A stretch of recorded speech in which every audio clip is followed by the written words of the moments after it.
Hi there, it's another Tuesday, which means it's time for another in real life video. I'm back in town this week, just last night. Was it last night? Yeah, it was last night. Sorry, it's become a bit of a blur the last few days. Good times, but eventful, exciting times. In a good way, Anyway, this week we are back talking about some very current and breaking topical news in video games. We're talking about sort of, not specifically anything directly, but more so the overall topic of sort of leaks and the coverage of leaks in video games, right? And what does and doesn't constitute a leak.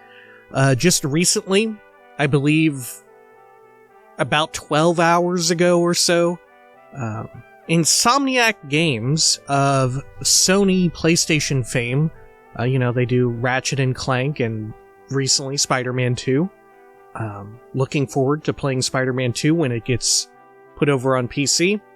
They had an enormous leak, if you will. The quotations are necessary because this was not sort of your normal leak situation. This involved them getting kind of hacked in a massive way. There was an enormous data breach. Loads of information was made available. But before that, it was held ransom by the hacking group. This is not the first time we've seen such a thing happen. I can remember just off the top of my head about this time last year. I've even made allusions to it. What's the name of their studio? The folks behind Stalker, Stalker 2. Because of the ongoing war in Ukraine, and they are a Ukraine-based development house, studio, they got hacked. And similarly, a lot of their stuff was also held ransom, and they didn't pay the ransom, and all that stuff got out. Same is true for just recently Insomniac Games that happened to them. I'm pretty sure, I can't remember. You know what? I'm not sure if it was Blizzard, Activision Blizzard in the past, or maybe even Rockstar. I don't think it was Rockstar. Well, maybe. Someone else had this happen not too long ago. Sorry, my hat is, I'm getting a little too emotive here. But so this has happened before, and make no mistake, it will certainly happen again. The sort of topic of covering these sorts of leaks, that has gone into the general, discourse, if you will. Folks are now discussing and arguing and debating about sort of what covers, or what can you cover within the purview of a leak and whatnot, sort of where do you draw the line? Where do you draw the line as to is this hurting the company? Is this hurting individuals working at the company? Is this empowering a other third party? Are you serving an audience correctly? And of course, one of the big ordeals, one of the big situations here with this, with sort of press outlets and big conglomerations of press, sort of like your IGNs, your GameSpots, your Kotakus, Polygon, whatnot, all of them, of varying size, but not also, or of course also including smaller, more independent sort of groups or individuals, people operating on YouTube, doing also news by that way, right? Sort of aggregating information or doing their own investigation and reporting, sort of in a more freelance way. There's no shortage of YouTube channels, even streams, loads of podcasts do this. There's plenty of that.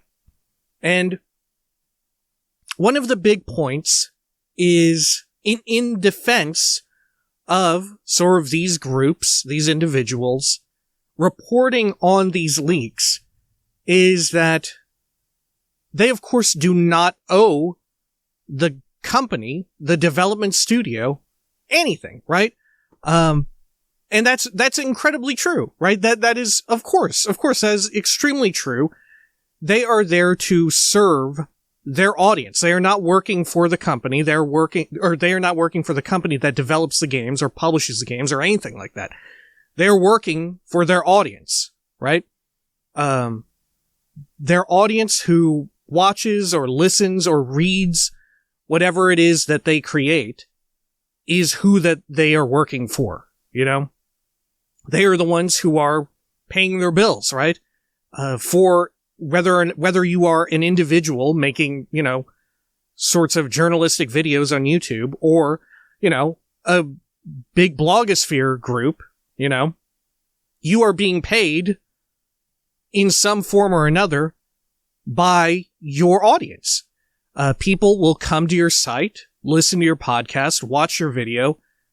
They will either pay you directly, you know, through something like a Patreon or another third-party site, something like that, or buy your merch, buy something like that, or, of course, the biggest one, they will watch advertising on whatever platform your sort of reporting is hosted on, right? So, like, if it's on YouTube, a lot of your income, your revenue comes from folks watching the ads.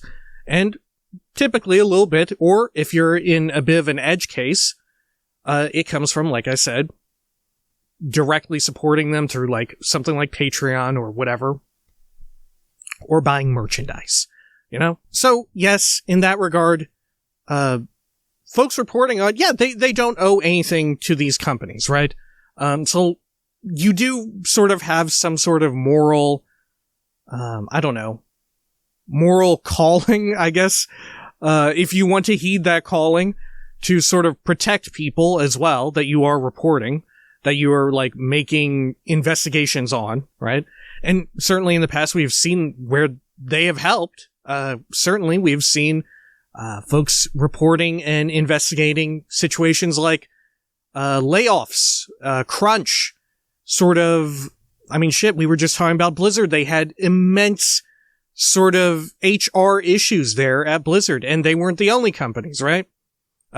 Loads of sexual harassment and junk like that going on left and right. And, you know, although these entities, these individuals or groups who were reporting on it, although they were helping out the studios in that way and the people working there in that way, by sort of getting more eyes on it, sort of making it brought into the light, they were still nonetheless, make no mistake, they were working for their audience. The people reading, listening to, or watching whatever they put out. And in that way, I get it, right? You aren't there to serve the, in some cases, enormous company that is producing the video game in some fashion, right? Publishers get gigantic, right? Especially when we've seen so many smaller studios getting bought out. I've seen sort of folks come at these reporters, right? Reporters effectively, saying that it is spoiling the surprise or whatever, right? That reporting on leaks spoils the surprise, which I think is absolutely the wrong vector, because you are, like I said, you're disseminating this information to serve your audience. Ergo, your audience should be discerning enough to think before they click on a video or podcast or article or anything like that to say, oh, I don't want to spoil the surprise, or I don't mind. That will have no impact on this one way or the other. Right? Same way as, for example, I'm a Let's Player. A lot of folks will watch a video or an entire Let's Play, right? A playthrough of a video game. And you have to decide, will this ruin the experience for me? And in some cases, for some folks, there's the trade-off of sometimes people won't play the game. But data has kind of come out to show that generally, for most games, it is turned out, due to the interactive element of the game, folks are still keen to buy and play the game themselves, right? Especially when it comes to games where there's so many different routes you can take, ways you can play it and interact with it. It doesn't matter whether or not they've seen someone else play it. They still want to play it themselves and have their own sort of experience with it. But that is neither really here nor there. Just, sorry, bit of a tangent. We'll get back on track. Now, as much as I agree with the sentiment that these reporters and such do not owe really anything to the studios, the publishers that they're covering, right? They don't owe anything to them. They're there to serve their audience, right? They're performing the service. The work that they are doing is for the audience, right? The audience is what's important here. And in some cases, that benefits the studio as well. But oftentimes the last thing you want is someone doing more, officious reporting to buddy up with their subject matter, right? That's a very slippery slope to just corruption, right? If you buddy up with the studios or publishers that you're covering and all that, you are keen to take bribes to cover them in a way that does not serve your audience, So you do have to walk that line. But in this case, I feel it feels different. It's specifically with this case of Insomniac and others before it, but it just so happens that this has really gotten people to talk. And like I said, there were other situations, right, with the Stalker 2 developers, but this has just really gotten into the discourse, as it were. Now, originally, I did not have a good enough perspective to put into words. In fact, it was this tweet here from apologies, Will Kerslake. I'm very sorry. But they effectively, they also built off of another tweet by Brian Keshinger, I think. They built off of their sort of analysis of the situation. And mind you, both of these are developers working in games, right? They're directly, very clearly on one side of this situation. But I find it difficult to see sort of beyond the point made here by Will, and that being that sort of the circumstances of how this information, this leak, as it were, was disseminated to the public or whatever, that is something that we need to be mindful of, and that does sort of alter the situation and is very much worth taking into account and considering. So, for example, just earlier this year, this gets to Will's point. Just earlier this year, there was the immense leak of Microsoft court documents, right? Which revealed a lot of, granted, old and dated, but in some ways still useful, still informative. But during the Microsoft hearings in court, where they were acquiring ABK, loads of documents got out. Ones weren't properly redacted. It was just a messy situation all around, and that information leaked, right? This is different. Will posits, and many others as well, I've seen come forward with this argument, that this is different because it was not a mistake. It was not a slip-up. Rather, it was, this information got out by way of malicious intent, right? It wasn't someone screwing up, getting documents not properly redacted. It wasn't someone accidentally saying something that they shouldn't have, we've seen voice actors and stuff in the past, accidentally screw up and accidentally break an NDA. Stuff like that happens frequently enough and is typically the purview of leaks. But sort of as we go forward, we have already seen, and I'm positive we will see more, situations where publishers and studios get hacked, right? Their data just gets out there and is held ransom by whatever organization or individual has hacked them, right? You ask for some sum of money. I have to imagine that Rockstar Games, given the recent announcement of the new Grand Theft Auto, they have to be really battening down the hatches, as it were, right? They have got to be like a prime target for that.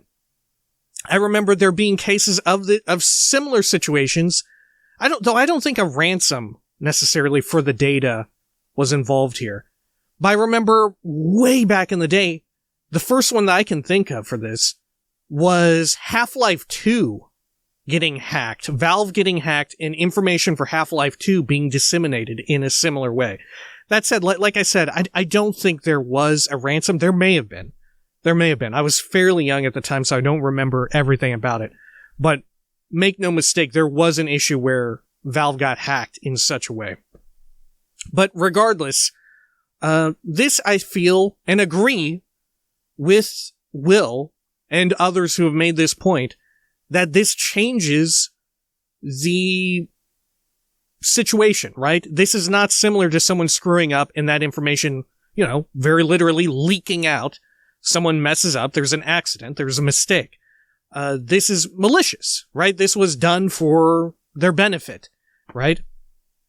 And Will sort of posits that by way of covering information that gets out in this way, you are giving power to not even necessarily the individual group or the specific individual, but more so the means, right? More so saying like, oh, you do have power, right? By way of you having been able to accomplish this feat, hacking this group and getting this information out there. And which, like I said, there's loads of plans for future stuff, very specific details about future games coming from Insomniac is out there, and including, to some degree, personal information about people who work there.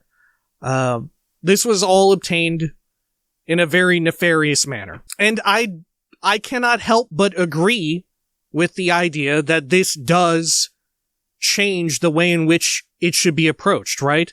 I do think I fully agree with the idea that if it's a slip up, right, like we saw earlier this year, there's no harm, no foul in sort of covering that, and it's way more forgivable. Granted, there are situations where if you do cover something in that way, like it very genuinely leaks out, but you still run a story, you run a video, you run audio, podcasts, or whatever, on that story, or you run that story in that way, you will get blacklisted, right?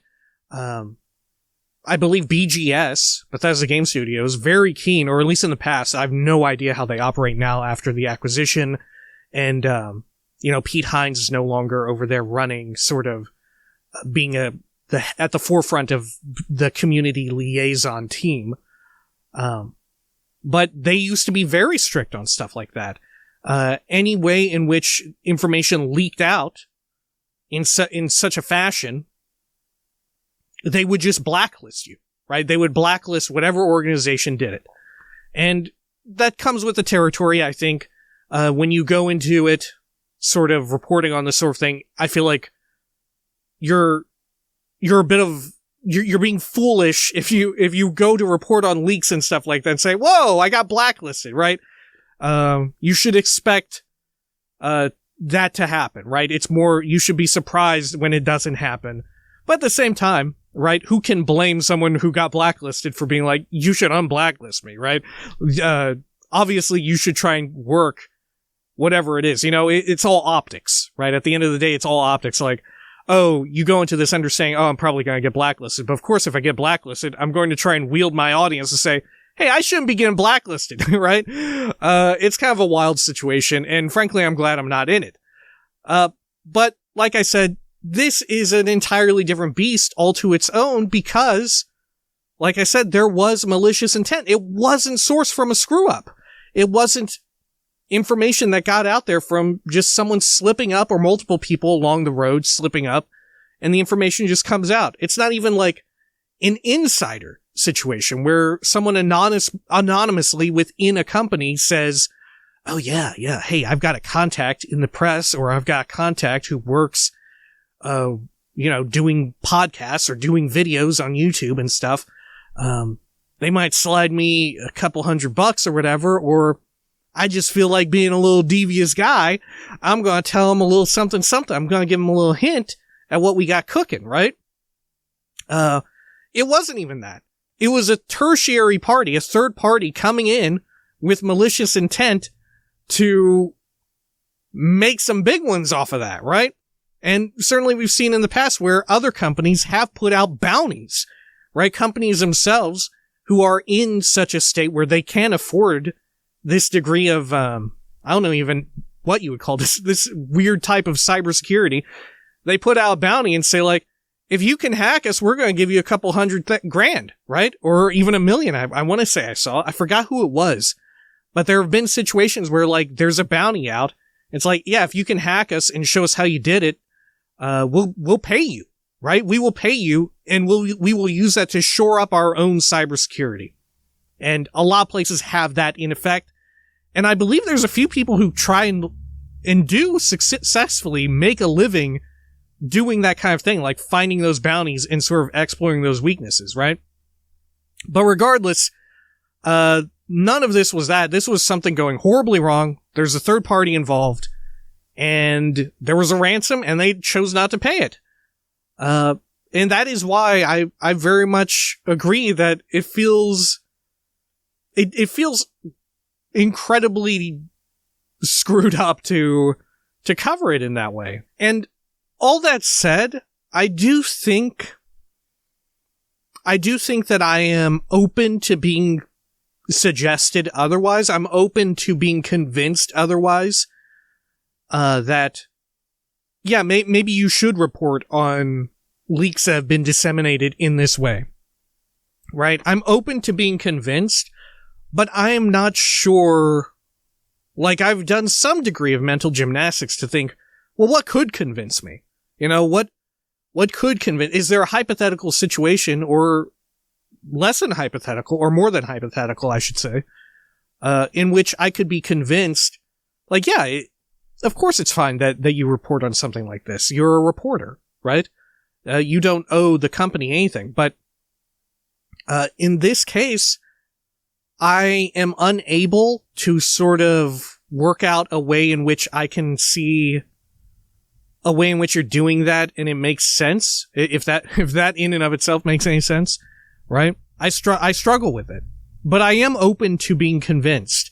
I just haven't seen anything convincing. The most convincing thing that I've seen is an argument against it. Like I said, this chain of tweets about sort of bringing up the unique way in which this information was garnered and disseminated, right? Through the ransom, through the data breach and the sort of ensuing ransom, right? That really, to me, it strikes me as being a big difference in what we have seen before and what has been sort of reported on before as far as leaks are concerned, right? I feel like the sort of more sinister, nefarious nature of it does complicate it and does tend to make me agree with folks saying, like, yeah, probably shouldn't report on it in this way, right? Especially when there's personal details about folks working at the studio involved, you know? I cannot also help but think back to, I mean, speaking of E3 just recently in the news for being shut down for the foreseeable future. I'm sure it will come back in some fashion or another by some name. Years from now, someone will try to bring it back, a la G4. But not too long ago, E3, the ESA of E3,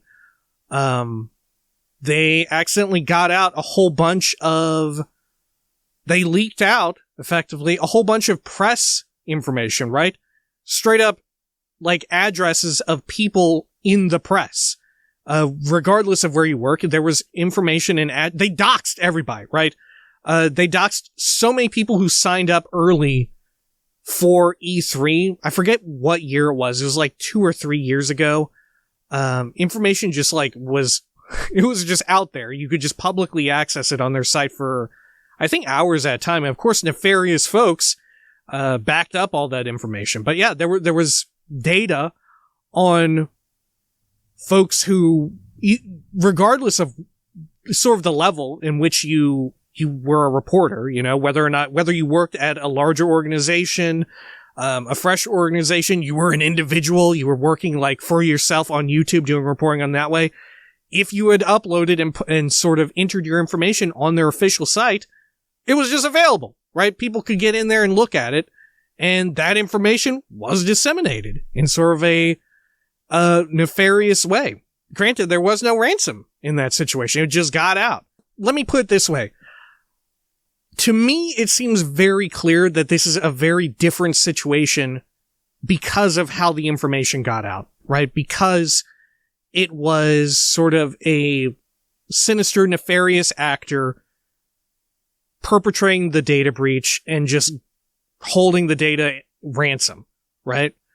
That I feel is a very key differentiator, and one that I'm keen to be very mindful of going forward, which isn't to say that I screwed up necessarily, but it is something that I definitely want to keep in mind going forward as we look into stuff as sort of leaks are covered. And like I said, just because you cover a leak that hasn't been done this way, like, you should still anticipate some degree of repercussion, right? Like, you know, talk shit, get hit. Right? You, like, expect something to happen. But in this case, you know, it does feel particularly egregious because of the more sinister nature in which the information was disseminated. And for the time being, I think that's just my stance on it. I think I just agree, like, yeah, probably, this is probably bad, right? You probably shouldn't be too keen to just report on this kind of situation when it got out there to such a wild degree, right? And it was held ransom. I do think, like, yeah, that shows that it works, you know?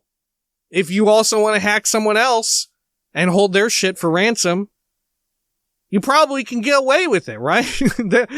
Like, it has an effect very clearly. Everybody's talking about it. A bunch of people have seen it, for better or worse. It's a pretty bad situation. But, I don't know. Like I said, I am open to being convinced in the other direction. I just cannot fathom a argument that could be made that could convince me otherwise. But I am open to hearing one if one exists, right? And that's sort of where I'm at for this entire leak situation, which has been, like I said, it's been permeating the discourse, as it were, left and right. Like I said, that information is straight up out there. It was pretty wild. Just how much they got, just, like, I believe it was close to 1 terabyte of just raw ass data just out there. Absolutely buck wild. Yeah. I would say, you know, like I said in this video, I would anticipate seeing this happen more, right? And, there will be some publishers, some studios that have enough backing, that have enough funds, resources to sort of defend themselves against that. But if you are small enough, or you lack the resources, you're in a bit of a bind, I have to imagine you're not going to fare well against that, you know? You're not going to do too well. But we'll see. We'll see. This is, it feels as if we're at an inflection point, you know, like, for this sort of situation, this sort of data breach followed by ransom situation, at least within games, you know? I feel like we're at a point where this shit's gonna blow up, right? I feel like we're gonna see a lot more of this going forward. And certainly I would imagine behind the scenes, a lot more of this is gonna be happening that we won't hear about, because it's getting stomped into the fucking dirt. But regardless, that's my sort of take on it. Like I said, I'm open to being convinced in the other direction. I tried to think about for quite some time and read through arguments I had seen, but, I don't know, I just couldn't sort of wrap my head around it. But, like I said, I'm open to being convinced. It just feels wrong to me to cover it too much in detail, right? I'm down for sort of talking about the phenomenon itself, as we've done here, but any specifics, I don't know. All right. Well, that ought to do it. Holidays are upon us, hence the fun hat. I wanted to get a little pin with a, poinsettia on it, but I couldn't find one. Maybe next time or next week or something like that next year. I'll try to get one online. I was hoping to find one in a store, but no dice. All right. Until next time, please take care of each other.